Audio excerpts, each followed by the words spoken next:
Over the years, we've had so many bikes appear on this channel, from tiny ones to big ones, but after all the bikes I've ridden, there's still yet to be one that makes me laugh as much as this one.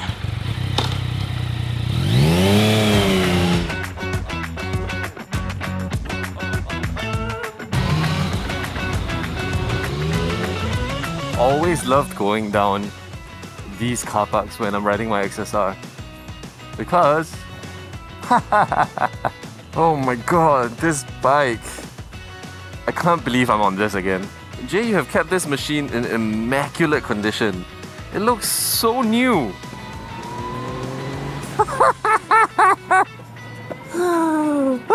Oh my god, dude. For my own XSR, I've owned it for 50,000 kilometers. And the only reason why I haven't really done a review on it is honestly because I don't think I can ever be purely objective about this bike because I love it so much. Very specifically, the first generation XSR900. The only other motorcycle that I would be so biased about would be the Triumph Thruxton. It's a close battle, but oh my god. Now we see that a lot of you guys have been commenting that you want to see more Yamaha bikes being reviewed. Unfortunately, it's just a little bit difficult for us to get our hands on review units for Yamaha motorcycles. So a huge shout out to Jay for loaning me his beloved XSR900. Thank you, buddy. Thanks for letting me your baby. I will take extremely good care of it.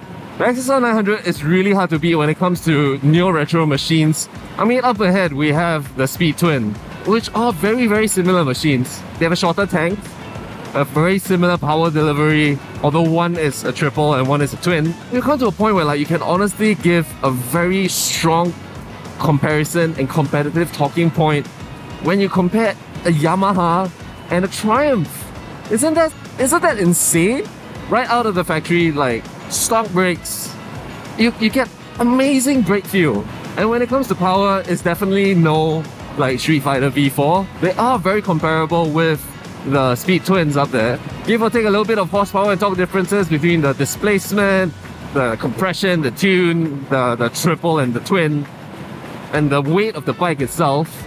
I'm gonna do my best and be as objective and as unbiased as possible. So we're gonna start off with how I normally start, with my complaints. The stock seat of the XSR900 is so damn hard. Now the seat definitely has its pros and cons. When you first get on it, it's definitely jarring because you're like, oh my god, why is this seat so hard? But as someone that has rode more than 700 kilometers in a single sitting on the XSR, on the stock seat, yeah, you get a little bit of stiffness, but it supports you really well also, so it's a bit strange.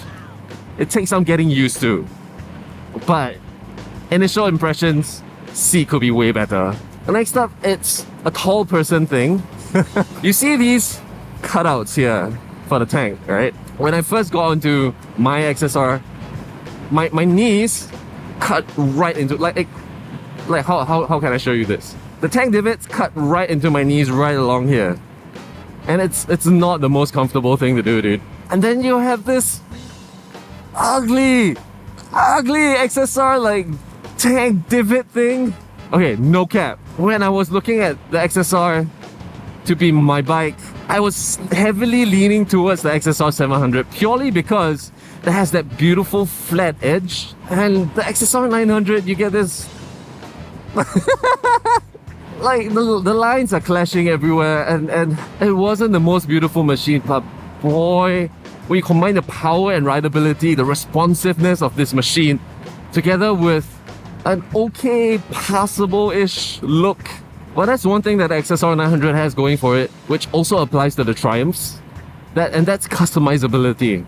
I think Yamaha realized this, that after sales, aftermarket, the ability to customize a classic-looking motorcycle is as important as all of the numbers on the spec sheet.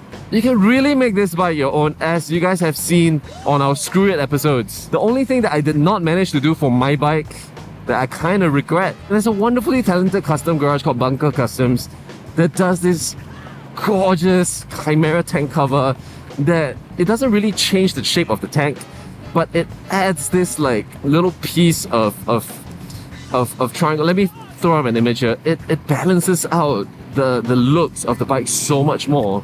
I can't praise this bike enough purely because of one thing. and it's confidence. The XSR900 gives me so much confidence in all aspects of riding. In touring, in the corners, even going off-road, as much off-road as the ground clearance allows it to handle, of course. And even a year after swapping this out, I still miss this bike every single day. That looks like the perfect place to practice wheelies, but I'm not gonna do it because I'm a good boy. Every day I still miss my XSR900. So with the new release of the XSR900 GP, and I know that there's 2 of them here at National Bikers Weekend, we're gonna go take a look and see how they fare up, you know, because this is the OG. This is where it's at, but we'll see. Wow, NBW is big this year. A riding community isn't just about bikes and roads. It's about the connections we make, the stories we share, and the bonds that grow stronger with every journey. We are all part of something bigger, a community that looks out for one another, where every rider is valued and every story matters.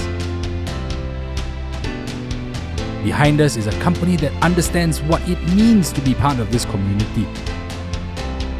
Quietly supporting us for the past 4 years, DirectAsia allows us to keep doing what we love. To the community that's become our home and to the friends that we've made along the way, thank you. Here's to many more shared moments on the road. We are heroes and dreamers. We are restless believers, stronger than ever. Never say never. Don't look back now. Don't look back now. Experience two-wheel freedom with DirectAsia. Use promo code VERYOK30 at checkout for $30 eCapitaVoucher or VERYOK60 for $60 eCapitaVoucher. Head on down to directasia.com/333 for more information. Thank you to DirectAsia for making this video possible. Look at this bike. It feels so... It looks way better in person than it does. Can you see it? Oh my god. This guy is going to poison me.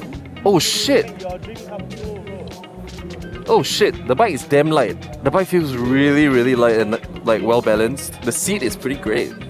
It's not hard, it's a lot softer than the first generation.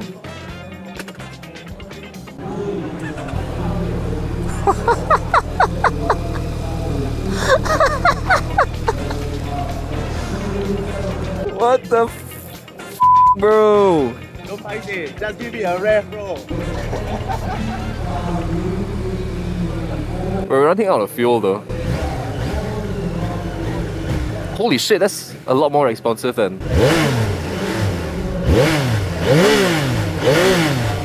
Different trips, odometers, and cruise control.